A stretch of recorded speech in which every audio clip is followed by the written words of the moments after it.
Bon, alors il y a toujours le petit moment des remerciements habituels. Donc merci évidemment à Mathilde, que nous aimons tous, pour ses excellentes idées. Merci également à ma nounou Josiane, à toutes les personnes qui sont venues me chercher, à la gare, à l'hôtel, qui m'ont convié, machin, qui m'ont fait manger, qui m'ont fait bénéficier de leurs multiples plans de vigne. Et merci aux fidèles amis de Chinon, que je vois sympathiques et nombreux, pour cette dernière conférence du Festival de nourritures alimentaires sur le corps. Bon, alors le corps, quand Mathilde m'a demandé de penser à traiter un sujet relatif au corps, ma première réaction, ça a été évidemment une sorte d'enthousiasme, parce que c'est une question qui m'intéresse et que je traite depuis un certain nombre d'années, dans des perspectives assez particulières, la gastronomie, le sport, etc. Mais cet enthousiasme, comme toujours dans des questions de ce genre-là, a été assez rapidement douché. Certes, si le sujet de prime abord réjouissant, avec le corps on boit, on rit, on mange, on fait l'amour, on fait la guerre, etc., il apparaît en réalité que tous ces thèmes jouissent d'une sorte d'autonomie qui permet de les traiter les uns à la suite des autres, notamment dans ce festival, la boisson, l'alimentation, la guerre, etc. Mais ces sujets-là, tous, présupposent une analyse philosophique du corps. Et quand on commence une analyse philosophique du corps comme corps propre, c'est-à-dire pas simplement un corps parmi les corps, un corps physique, mais comme le corps humain, c'est-à-dire comme la chair, eh ben, les philosophes, en réalité, comment dirais-je, voient leur enthousiasme disparaître. C'est parce que c'est une question, effectivement, comme toutes les questions fondamentales, c'est une pensée implicite que celle du corps. C'est quelque chose que tout le monde est censé plus ou moins connaître ou avoir, ou dont nous sommes censés avoir des intuitions.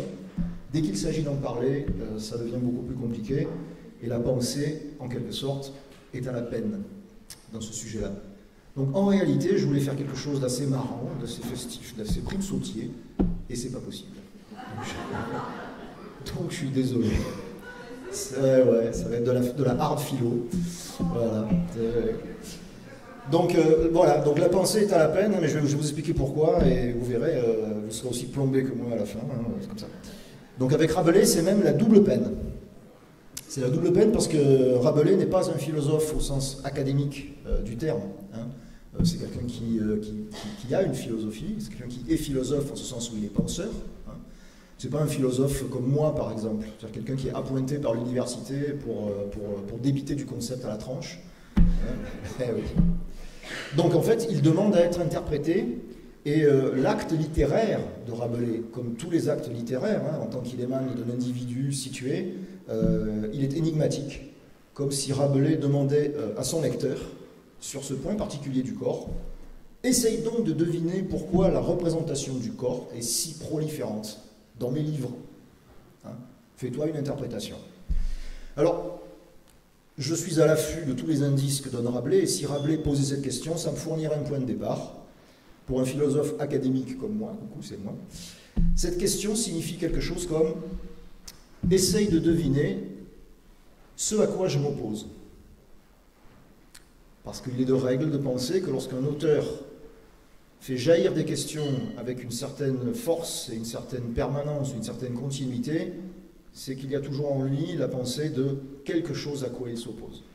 La littérature, comme la philosophie, est assez souvent réactive. Alors attention, ça c'est le morceau de philosophie. Voilà. Donc la pensée du corps, je veux dire la pensée du corps propre, de votre corps, a longtemps été tributaire de ce qu'on appelle en philosophie un dualisme métaphysique. C'est un premier gros mot. Alors un dualisme métaphysique, c'est une division de toute la réalité, de l'être, en quelque sorte, en deux principes généraux, qui sont ici opposés, qu'on appelle la matière et l'esprit, et que dans ce cas d'espèce, pour ce qui est de notre corps propre, on appelle la distinction de l'âme et du corps. Bon, cette division est devenue tellement courante dans le contexte religieux, théologique et philosophique occidental qu'elle structure encore aujourd'hui la pensée commune. Et elle avait à l'origine pour motif essentiel de valoriser davantage, d'un point de vue moral et théologique, l'âme ou l'esprit, afin d'exalter pour eux un destin particulier qui serait le leur, à travers leur détachement de toute forme de réalité sensible et spécialement de la réalité sensible du corps lui-même. Dans ce détachement, l'âme ou l'esprit se voyait revêtu par les philosophes, les métaphysiciens, les théologiens, de qualités transcendantes, en opposition avec certains caractères du corps jugés bas et imparfaits. Donc, par exemple, là où l'on constate que les corps matériels, et surtout les corps vivants, se décomposent et se corrompent, on dira que l'esprit est incorruptible et que l'âme est immortelle. Là où il est clair par la perception que les corps sont visibles, que les corps sont tangibles, qu'ils s'offrent à la perception, on dira que l'esprit, lui, ne se donne pas au sens ou que l'âme est immatérielle. Vous connaissez une thèse classique de la métaphysique occidentale. Là où il est démontré que les corps sont liés passivement entre eux par un déterminisme implacable qui les tient comme dans une chaîne, ce qui permet à la science de fonctionner, on supposera que l'esprit, au contraire, échappe à cette concaténation et que par conséquent il est métaphysiquement libre. Donc, quel est l'intérêt de ce modèle d'intelligibilité, de ce modèle philosophique? C'est qu'on peut déduire de ce modèle-là, théorique, un modèle de vie supérieure, c'est-à-dire un modèle pratique. La vie spirituelle, censée être supérieure à la vie matérielle, peut être déduite de cette séparation réelle des deux principes, parce que le paradoxe de l'homme, c'est précisément de vivre l'union de l'âme et du corps sur le mode du conflit, et d'espérer toujours une sorte de pacification. Donc, ce modèle de vie spirituelle permettait de fonder les principes moraux sur la subordination du corps à l'âme, c'est-à-dire sur un certain type de maîtrise du corps assagi par une discipline. Alors, cette construction historique, que je vous résume ici très vite, bien sûr, parce qu'en fait elle est extraordinairement complexe, mais c'est une construction historique. Il faut bien vous dire que la philosophie se donne pour mission toujours de réagir par la construction de schémas d'intelligibilité à des problèmes que se posent les gens. Ce ne sont pas des réalités. Qu'on mette le label réalité sur l'âme et sur le corps, c'est une manière, c'est un coup d'état en quelque sorte, que la pensée fait vis-à-vis de l'expérience. Donc cette construction historique nécessita, vous l'imaginez, énormément de ciment métaphysique pour se tenir.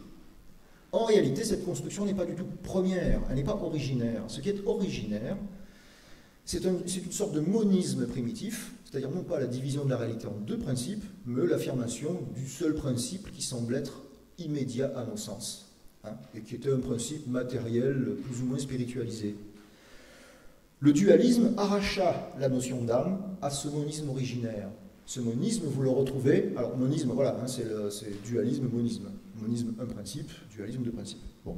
Ce monisme, vous le retrouvez par exemple dans la notion centrale de pneuma, c'est-à-dire le mot par lequel, notamment dans la Bible, on traduit l'âme. Le pneuma ne prétendait pas initialement rompre avec la matérialité. Le pneuma, que l'on traduit donc dans la Bible par esprit, âme, etc., primitivement, ce n'est rien d'autre que le souffle, le principe vital manifesté par la respiration, et qu'on concevait comme une matière subtile, imperceptible, plutôt que comme une réalité entièrement non matérielle. Au point que les premiers pères de l'Église pensaient que Dieu et l'âme, comme d'ailleurs tout le reste de ce qui existe, étaient des sortes de corps, sans que ça leur pose le moindre problème. Le dualisme est venu plus tard. La coupure, la séparation âme-corps ne s'accomplit que tardivement dans des courants chrétiens nourris de platonisme et de néoplatonisme, c'est-à-dire de philosophie dualiste. Bon. Alors, Pascal, spécial dédicace pour mon ami Stéphane, Pascal témoigne de ce lien entre Platon et la philosophie chrétienne, lien qui passe par saint Augustin dans ses pensées. Je fais référence ici au fragment La Fuma 612. Donc vous avez plusieurs systèmes pour classer les pensées. Un système classique, c'est la Fuma. Là, c'est la Fuma 612. Donc je cite. Donc là, vous verrez bien l'articulation. Vous verrez bien la nécessité que l'on a d'adopter un certain régime d'intelligibilité pour en déduire une pratique. Pascal le fait à sa manière, c'est-à-dire c'est assez lapidaire et extrêmement suggestif, mais vous allez voir, c'est assez clair. Il est indubitable, dit Pascal, que l'âme soit mortelle ou immortelle. Cela doit mettre une différence entière dans la morale. Il continue et il termine en disant, remarque lapidaire, Platon pour disposer au christianisme. Vous voyez, on a le choix entre Une alternative dont les deux membres sont l'âme est mortelle ou immortelle. Faites votre choix, faites votre philosophie, mais comprenez bien que des modèles moraux entièrement différents vont en découler. D'accord? Bien entendu, son modèle à lui, c'est un modèle chrétien. Donc pour lui, l'âme est immortelle. Et la meilleure façon de nous en convaincre, c'est de lire Platon. Platon pour disposer au christianisme. Donc Pascal fait ici allusion aux arguments en faveur de l'immortalité de l'âme qui sont contenus dans le Phédon. Et il fait donc aussi allusion au procès du corps qui est contenu dans ce dialogue. Je cite ce texte de Platon assez longuement parce qu'il en vaut la peine. Alors je vais prendre une voix un petit peu, parce que c'est quand même, vous allez voir, c'est lourd. Tant que nous aurons le corps associé à la raison dans notre recherche et que notre âme sera contaminée par un tel mal, nous n'atteindrons jamais complètement ce que nous désirons et nous disons que l'objet de nos désirs, c'est la vérité. Car le corps nous cause 1000 difficultés par la nécessité où nous sommes de le nourrir, et qu'avec cela des maladies surviennent, nous voilà entravés dans notre chasse au réel. Il nous remplit d'amour, de désirs, de craintes, de chimères de toutes sortes, d'innombrables sottises, si bien que, comme on dit, il nous ôte vraiment et réellement toute possibilité de penser. Guerre, dissension, bataille, c'est le corps seul et ses appétits qui en sont cause, car on ne fait la guerre que pour amasser des richesses, et nous sommes forcés d'en amasser à cause du corps dont le service nous tient en esclavage. La conséquence de tout cela, c'est que nous n'avons pas de loisirs à consacrer à la philosophie. Mais le pire de tout, c'est que, même s'il nous laisse quelques loisirs, et que nous nous mettions à chercher et à examiner quelque chose, il intervient sans cesse dans nos recherches. Il jette le trouble et la confusion, et nous paralyse, au point qu'il nous rend incapables de discerner la vérité. Il nous est donc effectivement démontré que si nous voulons jamais avoir une pure connaissance de quelque chose, il nous faut nous séparer de lui et regarder avec l'âme seule les choses en elles-mêmes. Nous n'aurons, semble-t-il, ce que nous désirons et prétendons aimer, la sagesse, qu'après notre mort, ainsi que notre raisonnement le prouve. Mais pendant notre vie, non pas. Oui, Platon pour disposer au christianisme. Alors, comme on le sait, Rabelais fut un lecteur assidu de Platon et un helléniste convaincu. Il est donc fort probable, non seulement qu'il ait bien connu le Phédon, mais il est très probable aussi qu'il ait connu la formule fameuse à propos du corps, que Platon reprend aux pythagoriciens, notamment dans le Gorgias, 493a, le Phèdre, 250c, et le Cratyle, 400bc, formule que vous connaissez sans doute. Le corps est le tombeau de l'âme, qui s'y trouve attaché, ouvrez les guillemets, comme l'huître à sa coquille. Alors, comme toujours ici, il faut se méfier des emprunts que les auteurs se font les uns les autres, surtout par-delà les siècles. Le Platon qui est lu ici par Rabelais est un Platon christianisé, bien sûr, mais il n'est pas sûr que ce corresponde exactement à ce que Platon lui-même voudrait dire, et tout à l'heure, on se penchera sur la question de savoir s'il n'y a pas un platonisme un peu plus souriant, en quelque sorte, à opposer à ce Platon sépulcral qui est celui de Pascal. Commençons par examiner cette formule rapidement. Le grec qui dit cette formule, soma, sema, corps, soma, tombeau, sema, est censé nous donner la clé de la signification du corps par le truchement d'une étymologie assez fantaisiste, d'un jeu de mots, qui tire le mot corps, soma, du mot tombeau ou sépulcre, sema. Soma, sema, le corps, tombeau. Le corps devient ainsi, pour des générations et des générations, le tombeau de l'âme. Comment comprendre cette suggestion platonicienne? Dans une lecture postérieure et dualiste radicale, comme celle par exemple des gnostiques ou des manichéens, ou de certains pères de l'Église, donc des gens qui militent pour la division absolue du spirituel et du matériel. C'est l'idée entièrement négative pour le corps, que le corps est pour l'âme comme une prison dans laquelle elle meurt lentement, incapable qu'elle est dans cette vie de se libérer. La libération de l'âme, qui aura sa récompense post-mortem, passe par un combat permanent contre le corps qui définit un certain type de vertu. Et la véritable spiritualité doit viser la désincarnation comme une désincarcération. Se désincarner, c'est se désincarcérer, c'est sortir enfin du tombeau. Mais comme ce tombeau est immanent à la présence de l'âme au sein de la chair, ou du corps, évidemment. Il faudra d'abord se débarrasser du corps, et quand on sépare les deux, en général, ça veut dire qu'on meurt. Voilà. Ben oui. Donc, ce christianisme-là est-il celui de Rabelais, de ce platonisme christianisé?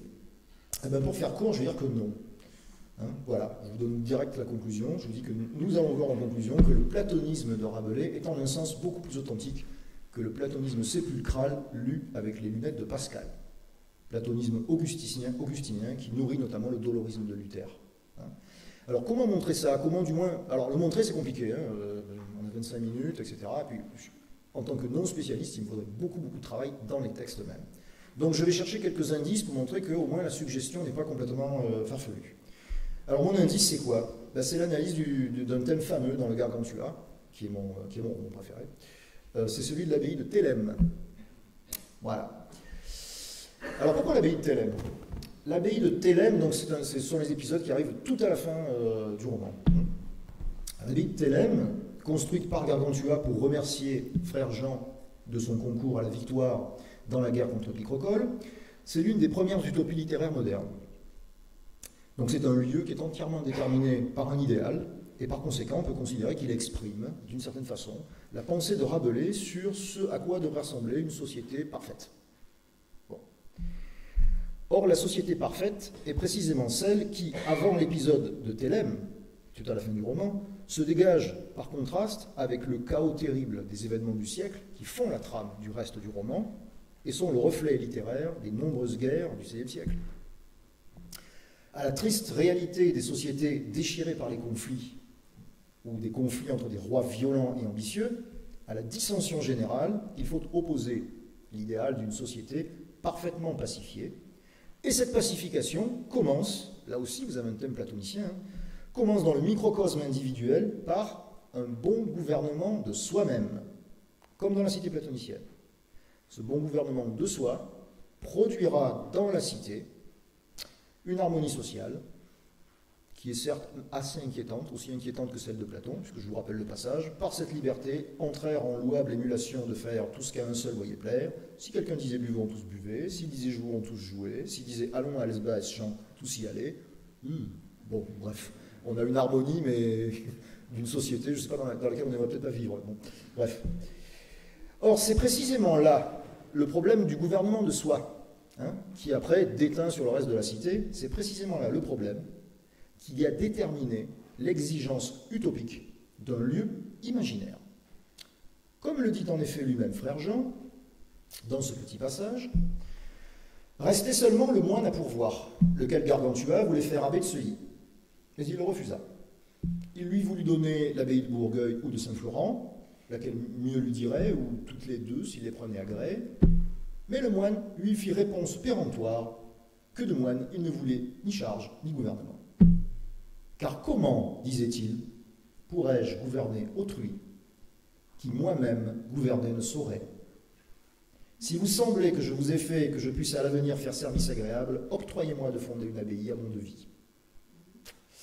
Frère Jean ne saurait se gouverner lui-même, aussi refuse-t-il de gouverner aux autres. Bon, frère Jean, on le sait assez par l'épisode notamment de l'assaut lancé contre les troupes de Picrocole dans le clos de Seuillé, dont nous avons eu hier une merveilleuse déclamation, ne sait pas se contrôler, et dans la fureur qui le saisit contre les gâteurs de vendange, il en oublie la miséricorde et les règles ordinaires de la guerre, hein, puisqu'il fait achever les blessés en les égorgeant au canif, bon, bref. Donc il demande une abbaye à son devis, c'est-à-dire un lieu qui résolve imaginairement un problème, lui, bien concret, le problème du gouvernement de soi. Le gouvernement de soi, c'est un problème parce que c'est une notion qui est doublement paradoxale. Hein. D'abord, premièrement, puisque le gouvernant et le gouverné sont la même personne. Comment comprendre le gouvernement de soi? Et deuxièmement, parce que le maître mot de cette abbaye imaginaire que demande frère Jean la construction à Gargantua semble être au contraire la libération de toute contrainte, hein, et donc l'extension générale d'une sorte de franc arbitre ou de liberté qui sont contenues dans la devise « fais ce que voudras ». Fais ce que voudras. Bon. Donc, toute la vie des Télémites, dit Rabelais, je cite, était employée non par loi, statut ou règle, mais selon leur vouloir et franc arbitre. Hein. Donc, Thélème marque dans le Gargantua une sorte de point de perfection et d'achèvement où sont réintroduits l'harmonie, la beauté, la régularité, en même temps qu'une forme assez inquiétante de clôture. Il n'y a pas de gens moches à Thélème, ni intérieurement, puisque l'idéal qui prévaut, c'est l'idéal antique de la vertu comme honneur, ni extérieurement. Les dames sont jolies et les messieurs aussi, sont bien faits. Voilà. Alors, une méprise serait à mon sens de chercher le gouvernement de soi-même dans le lieu classique de sa solution, c'est-à-dire dans le dualisme, dans l'exercice d'une force intérieure, la volonté, qui permettrait en nous la maîtrise des pulsions et des passions qui agitent le corps. L'indice du rejet de cette morale dualiste doit être cherché dans l'étymologie même de l'abbaye imaginaire de Thélème, en prenant garde toutefois de ne pas se laisser égarer par cette étymologie. Je m'explique. Il a été souligné que Thélème tire plus que probablement son nom du grec téléma, qu'on traduit généralement par volonté. De là à plaquer sur Rabelais une interprétation augustinienne où la voluntas, qui est le concept augustinien, viendrait plier un corps rebelle ou une chair sous l'empire du péché, il y a un pas qu'on se gardera de franchir. Téléma n'est jamais le mot dont se servent les philosophes, ni Platon ni Aristote, pour désigner la volonté humaine. Ils emploient plutôt le mot boulésis. En revanche, téléma est très fréquent dans les évangiles. On en trouve une soixantaine d'occurrences, où il désigne majoritairement et très précisément, non pas la volonté comme faculté, mais, ouvrez les guillemets, ce que Dieu veut. Et parfois aussi, sur le même schéma, ce que veulent les humains. Il n'échappera pas aux hellénistes que la construction même du mot téléma, davantage qu'une faculté scolastique, c'est-à-dire la raison, la volonté, l'imagination, l'entendement, que sais-je, suggère précisément, conformément à l'usage évangélique, la chose que l'on veut. C'est important, on change complètement de perspective ici. L'objet de notre désir, ou plus simplement ce que l'on veut. L'exemple, par exemple, de Jean en 6,38, je cite avec sa traduction habituelle, « Car je suis descendu du ciel pour faire non ma volonté, traduit téléma, mais la volonté, téléma, de celui qui m'a envoyé, serait en fait plus précisément traduit par « Je ne suis pas venu ici pour faire ce que je veux, mais ce que veut mon maître. » La liberté qui règne à Thélème est donc ici, en fait, exactement traduite par la devise que Rabelais lui octroie. « Fais ce que voudras », et non pas « que ta volonté commande ». Alors, nuance, allez-vous me dire, mais elle est d'importance en fait, parce qu'en elle se laissent percevoir deux conceptions de la liberté. Et donc, deux conceptions du rapport au corps moral. L'une qu'on va rejeter, et l'une dont je pense que Rabelais est ici tributaire et en même temps même promulgateur. Dans les évangiles, téléma signifie toutes les choses qui sont l'objet en l'homme comme en Dieu, du désir, de l'appétit, de la volonté, du plaisir ou même du bon plaisir. Bref, tout ce vers quoi nous tendons, les objets du désir, et pas le désir lui-même. Ce que voudra contient donc plus et signifie autre chose que selon la volonté. Le franc arbitre n'est pas ici le libre arbitre métaphysique qui choisit souverainement entre le bien et le mal déterminé par la raison, c'est-à-dire le modèle de saint Thomas d'Aquin, le modèle thomiste du sub ratione boni, sous la raison du bien, la volonté choisit plutôt le bien que le mal, et donc elle est bien ordonnée, etc. etc. Le franc arbitre, c'est un tout autre modèle de liberté ici, c'est le déploiement sans contrainte d'un vouloir dont les effets ne peuvent être a priori que bons. Alors je vais le dire autrement. Je ne désire pas les télémas parce qu'elles sont bonnes parce que je les désire. Elles sont bonnes parce que je les désire. Et qu'est-ce que ça veut dire ça? Ça veut dire qu'il y a une priorité du désir qui suppose la confiance en une nature humaine qui soit bonne a priori, c'est-à-dire débarrassée de la présupposition d'une souillure originelle ou d'un corps rebelle, habité de passions et de désirs mauvais. Et donc, par conséquent, en changeant de conception de la liberté, d'après cet indice, on change aussi de conception morale de la vertu. La vertu ici ne peut plus être comprise comme un combat, elle doit être comprise comme une disposition devenue naturelle, c'est-à-dire, précisément comme le dit Rabelais, un instinct. Un instinct. C'est la conception ancienne, antique, quasi aristotélicienne, de la vertu. Je suis porté au bien, je n'ai pas besoin de choisir entre le bien et le mal. Hein. Dans le thème, bien entendu, aristotélicien, vous voyez se profiler un énorme concept qui va arriver dans la suite de mon discours. Comment la nature humaine en arrive-t-elle à ce point où elle fait le bien d'instinct? Voilà. Donc, c'est une vision, évidemment, qui est optimiste. Optimiste, hein, ça veut dire que la nature humaine est éducable, en fait. Allez, je vous le dis. Voilà.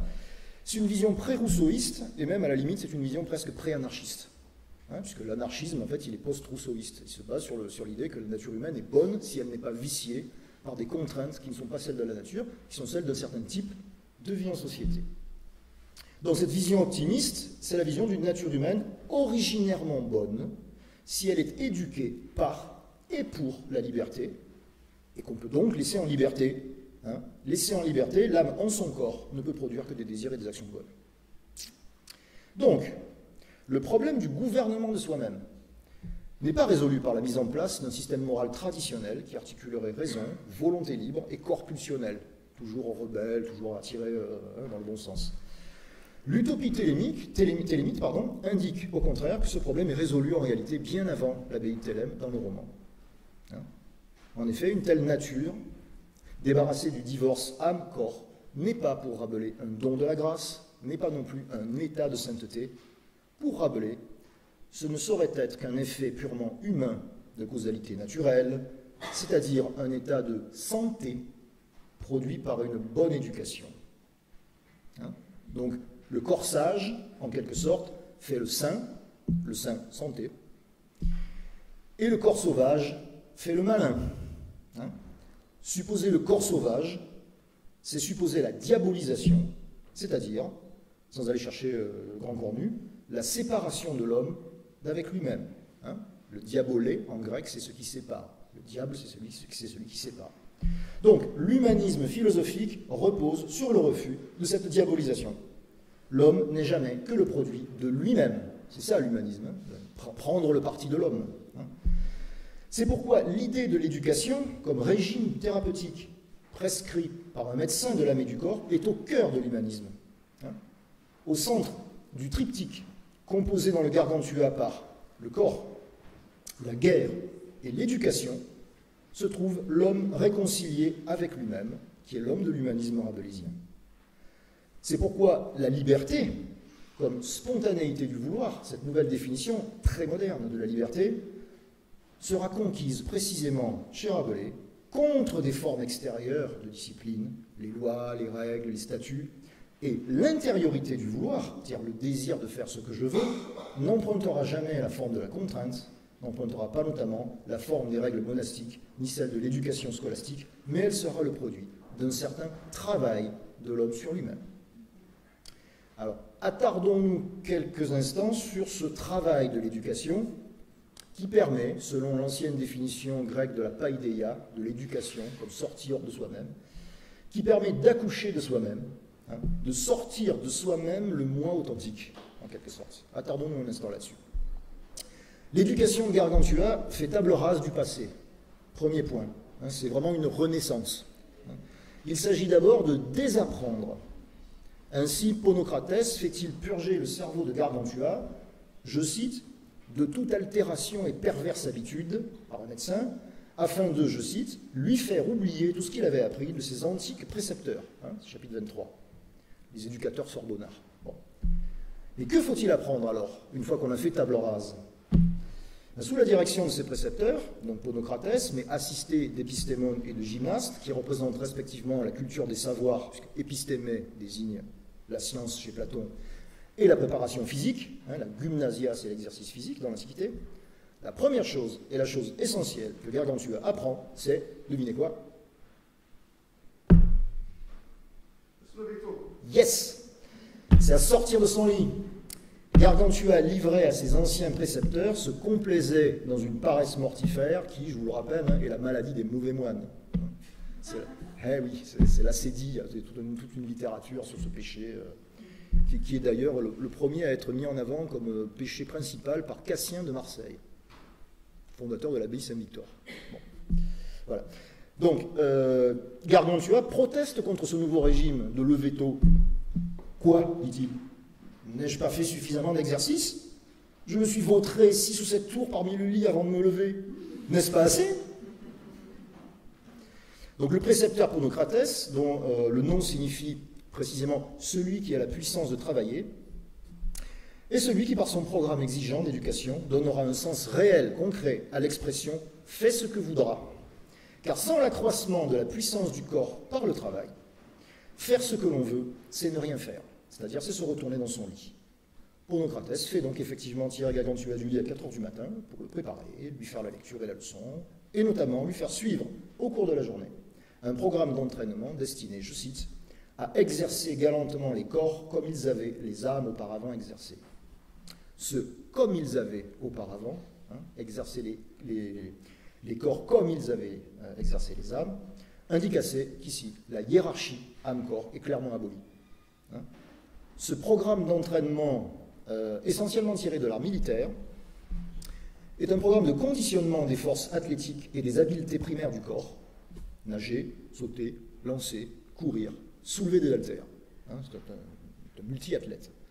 Ce sont des techniques du corps dont l'utilité est relative au degré espéré de notre emprise sur le monde, dans la mesure où nous pensons que la modernité, c'est d'être en corps à corps avec le monde, c'est de sortir. C'est pourquoi ce sont avant tout les puissances du corps qu'il faut développer par les jeux, les débats, le désport, mais aussi par la discussion. On le souligne rarement, mais parler est un fait du corps. Par les voyages, par le mouvement, par la connaissance de première main des arts et des artisans. Tout ça, ce sont des technaïs, des techniques du corps. De la libération des puissances humaines en vue de la possession du monde, le corps est le symbole, le terrain, l'enjeu et le moyen. Donc, alors c'est la question qu'on se posait au début, la question que nous pose Rabelais, c'est pourquoi pensez-vous qu'il y ait des corps partout? Pourquoi pensez-vous que les corps, dans mon roman, ne sont pas qu'un décor? La représentation du corps chez Rabelais se situe dans cette logique de prolifération du corps, du discours sur le corps, et là l'idée est nouvelle, et va nous amener assez loin, du discours du corps, comme expression de la volonté de puissance, de la volonté d'être plus, dont Nietzsche fera plus tard un concept massif, et sans avoir dit quoi que ce soit sur les livres qui sont là-bas, j'ai remarqué qu'ainsi parlait Zarathustra figurant en bonne place. Voilà, donc c'était avant. Mais bon. Donc l'imaginaire cartésien, désolé. Lapsus terrible, lapsus de dualiste, ah là là. L'imaginaire rabelaisien s'ingénie à produire devant le lecteur tous les possibles et tous les impossibles du corps. Corps d'hommes, de femmes, d'enfants, d'animaux, de monstres, corps anatomisés, mythiques, corps grotesques, corps de géants, corps singuliers, corps collectifs, corps de soldats et corps d'armée. Dans cet exercice de démultiplication des corps, c'est-à-dire dans ce régime d'organicité générale devenue folle, Rabelais opère au passage des renversements de valeur ou des effets de loupe sur les fonctions ou sur les organes réputés les plus bas, comme pour abolir, encore une fois, les anciens discours normatifs et moraux que l'on a fait tenir au corps. Dans la geste des géants, le gigantisme sera un outil d'analyse philosophique, destiné à fomenter une nouvelle forme de rapport moral au corps, auquel l'image du tombeau ne peut plus convenir. Le texte rabelaisien est donc en lui-même, par son écriture même, par sa démesure, par son outrecuidance, une exhortation à briser un enfermement pluriséculaire du corps lui-même qui consistait, c'était ça la technique, à le bâillonner, à le rendre muet, à le rendre insignifiant, à ne pas le laisser s'exprimer ni exprimer, à ne pas le laisser échanger sa matière avec le monde, en un mot, à ne pas le laisser grandir. Alors, en finir avec un certain platonisme, paradoxalement, c'est revenir à Platon lui-même. En conclusion, voilà ce que je voudrais dire. La possibilité de définir le corps comme expression est ouverte par Platon. Et c'est ce platonisme-là, me semble-t-il, qui est celui de Rabelais. Pour cela, il faut revenir au Cratyle. Cratyle est un dialogue de Platon consacré au langage et à la signification.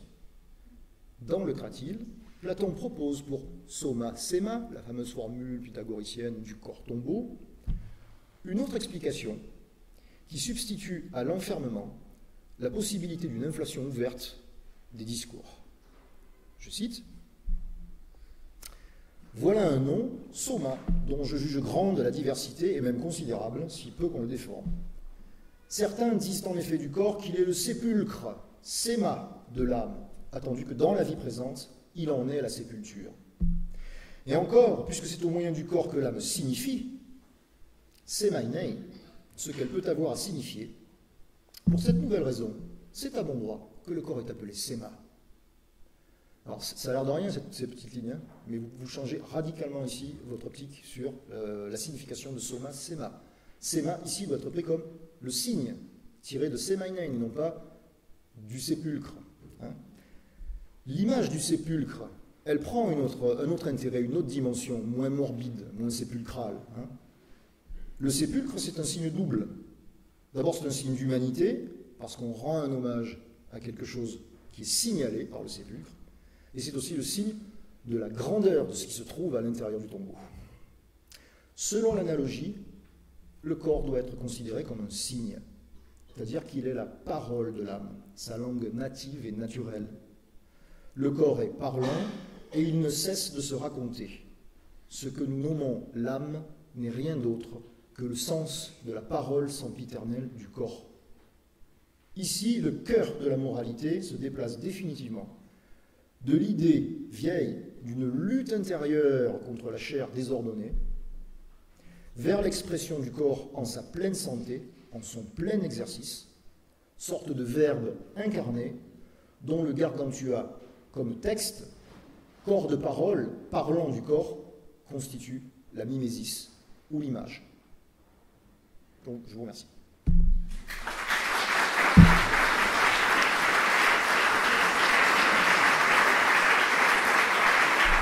Une petite question. Alors j'étais très intéressé, comme chaque année, par ton exposé vigoureux et stimulant. J'ai une question à te poser concernant l'abbaye de Thélème. L'abbaye de Thélème, tu l'as décrite parfaitement. Le téléma, tu as rappelé un des sens qui est désormais bien identifié. Mais cette abbaye, quand on essaye de la construire sur Terre, tu vois bien... Tu connais bien le problème, c'est que les mesures qui sont données par Rabelais ne permettent pas de la faire sur Terre. Par ailleurs, frère Jean, tout abbé de Thélème qu'il est, ne réside pas à Thélème, ne peut pas y résider. Donc, est-ce que c'est une abbaye pour aujourd'hui ou est-ce que c'est une abbaye pour plus tard? En gros, est-ce que c'est pas une abbaye, cette abbaye de Thélème? Est-ce que c'est pas une Jérusalem céleste? C'est une Jérusalem céleste. Oui, voilà. Oui, c'est un lieu utopique en fait. C'est vraiment une utopie. C'est-à-dire c'est une utopie pas prise au sens d'un idéal. Allô, toc. Donc c'est un lieu, c'est un atopos, c'est un non-lieu en fait. Donc c'est pas une utopie au sens d'un idéal vers lequel on peut se diriger par des moyens à peu près clairs. Hein. C'est l'image d'une perfection qui ne peut pas être atteinte en ce monde, et en tout cas, si elle peut l'être, ce sera après un temps d'évolution énorme. Moi, Thélème me pose problème, en fait, pour une raison tout à fait simple. Hein. C'est que le roman, moi, je le lis comme l'affirmation pré-nietzschéenne de la volonté de puissance, de l'humain, hein, sortant enfin de lui-même dans le grand vent frais, une pensée de grand large, en quelque sorte, qui fait écho au plus outre de Charles Quint, mais qui met les choses à l'endroit en disant qu'en fait la première conquête nécessaire, c'est la conquête de soi. Hein, donc c'est la première conquête. Après on pourra s'intéresser au monde, et puis donc un siècle et quelques après, Descartes viendra dire nous rendre maîtres et possesseurs de la nature, c'est ça notre travail en fait, en réalité en tant qu'homme. Bon. Donc ça c'est un programme concret qui peut être réalisé. Est-ce que ce programme va amener à quelque chose comme l'utopie décrite? Alors je ne sais pas et je ne suis pas sûr, parce que pour des raisons même simplement conceptuelles, la rupture est énorme entre un lieu qui est clos en fait, et qui indique par la symétrie, la perfection et la beauté qu'on a affaire à un idéal où une certaine finalité est atteinte et où un certain repos dans l'éternité est atteint. D'ailleurs on ne peut pas faire mieux en quelque sorte, alors qu'en fait tout le ressort du roman c'est le gigantisme, la démesure, comme justement quelque chose capable de secouer le vieux monde. Hein. Donc il y a un hiatus énorme, on ne voit pas très bien comment de cette démesure pourrait surgir un jour un lieu qui, au contraire, enfin, de cette ouverture et de cette démesure, pourrait sortir un lieu qui, au contraire, est un lieu de clôture, d'enfermement sur soi. Alors, je ne pense pas qu'il y ait un idéal aristocratique, d'ailleurs, Thélème, comme on l'a dit, hein, Mais je pense que Rabelais se laisse ici aller, peut-être au pastiche d'une Jérusalem céleste. Sinon, je n'arrive pas philosophiquement à faire, si vous voulez, le lien entre les deux. Il me semble qu'il y a un hiatus. Alors peut-être que dans la pensée de Rabelais, effectivement, ce type de perfection nous est interdit. Mais ça serait réintroduire à ce moment-là une forme de dualisme. Celle par laquelle il commence le tiers-livre. Le tiers-livre, c'est pas Panurge au début, c'est le 10 ans à Marguerite de Navarre, quand même figure d'un évangélisme bien dualiste pour le coup. Ouais. Et enfin pas que, mais bon. Mais dans lequel il dit à Marguerite de Navarre, si tu veux comprendre quelque chose aux histoires de Panurge, c'est-à-dire au coquillage, à la trivialité, etc., descends un peu de ton manoir divin et viens sabbat, comme il le dit, lire la troisième aventure, etc. Ouais. Mais oui, mais ta question, voilà, elle me donne aussi à penser qu'en fait, il y a beaucoup de choses à faire en réalité sur. Il y a une couche d'exégèse ou d'herméneutique rabelaisienne qui reste encore à écrire, quoi, à mon avis, qui justement ferait fond sur la manière dont les concepts théologiques transpirent dans son œuvre, mais quelle forme de cohérence ils peuvent avoir dans un travail littéraire qui en fait est un travail qui nous déroute complètement. Qui nous déroute dans le sens le plus simple, c'est-à-dire en fait il propose plein de routes. Et puis on ne sait jamais laquelle est la bonne en réalité. Donc, on ne sait même pas s'il y en a une bonne d'ailleurs. On ne sait même pas ce que ça voudrait dire une bonne route dans un roman comme ceux de Rabelais. Et voilà, après si notre travail, disons, philosophiquement parlant, consiste à essayer de donner une cohérence à une pensée qui serait sous-jacente à l'œuvre, ce qui est une option qui n'est pas forcément la meilleure. On peut très bien songer aussi qu'il y a une forme d'écriture jaculatoire chez Rabelais, et qu'en fait le sens se fait au moment même où il est en train d'écrire. Mais il se fait comme surgissement en quelque sorte, c'est pas prémédité, au sens d'une conceptualité qui viendrait avant et puis qui s'habillerait de métaphores, d'historiettes, etc., pour se donner à voir, à la représentation si vous voulez. On peut aussi bien considérer que l'acte littéraire de Rabelais est très consonant avec la manière dont ses propres personnages, dans leur pure spontanéité, font ce qu'ils font. C'est-à-dire, en gros, ils balancent la sauce, excusez-moi. Donc voilà, ça c'est un point. Il faut se mettre d'accord, si vous voulez, sur le présupposé de lecture de départ. Voilà. Ça produira des lectures très différentes, mais c'est l'intérêt de la chose en fait.